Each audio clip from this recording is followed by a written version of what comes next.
Jay Nelson here, welcoming you to another Friday Fit Tip.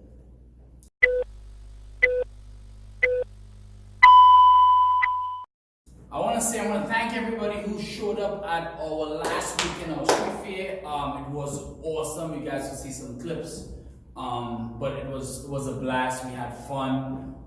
We did really well. Thank the clients who came to the booth, hang out with us a little bit. It was what we appreciated so much.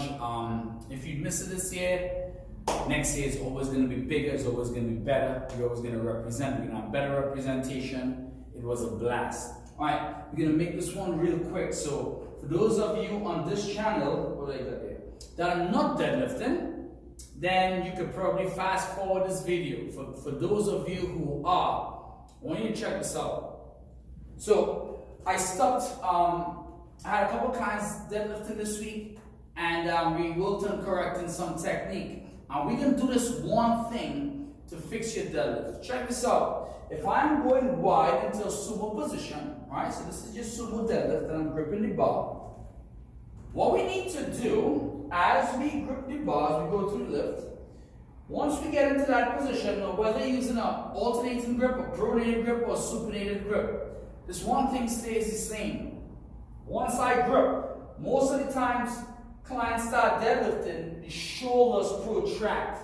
So as the shoulders protract, the bar hangs a little further away from the body. The further the bar hangs away from the body, the greater the stress is on the lower back. Now, if I roll the shoulders down and back and lock my scapula into my lats, then the bar stays closer to my body. In that instance, the spine has to stay long, strong, and straight, because the bar goes closer to your center as opposed to moving away from your center. And we all know this because we are wired to work this way. If you know you're going to pick up a heavy load, most people don't pick up a heavy load all the way out here. We always get close to something heavy, closer to the center. So while we're deadlifting, the bar rocks forward. So this is what you don't want happening in your deadlift. You're here, your shoulders are protracted, you lift.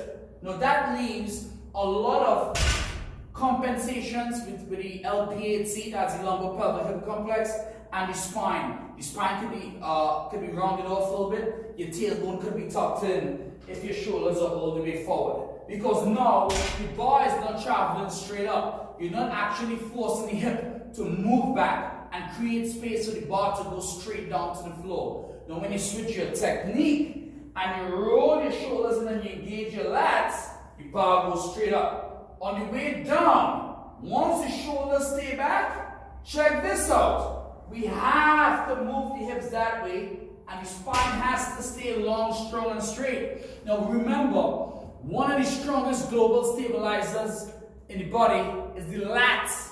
Alright? The lat stabilizes all the way from the shoulder, all the way to the iliac. Alright? To the hip, the waist.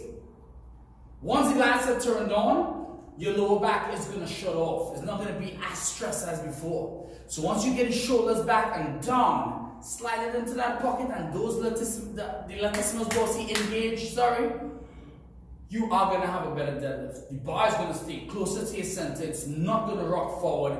You're going to feel stronger. Your lower back is going to be supported with that big, strong back muscle. All right? Again, get it into your bar, whether it's a narrow position, all right, or sumo position, that doesn't make a difference. We don't want to protract, and you know what this looks like?